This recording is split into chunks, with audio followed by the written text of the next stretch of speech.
সমাবেশ শেষে শাহবাগ পরিষ্কার করছে ছাত্রদল নেতাকর্মীরা।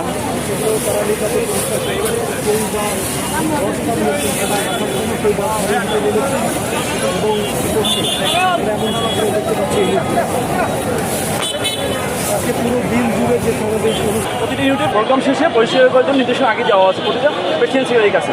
সবার আগে বাংলাদেশ হাইক আমার যে কথা বলছে, এই যে আজকে যে সমাবেশের থেকে যে নির্দেশনাগুলো দিচ্ছে, আমরা এগুলো নিয়ে কাজ করতেছি। তার ভিতরে একটি কাজ পরিচ্ছন্ন পরিবেশ শহর, সুন্দর শহর, পরিষ্কার পরিচ্ছন্ন শহর।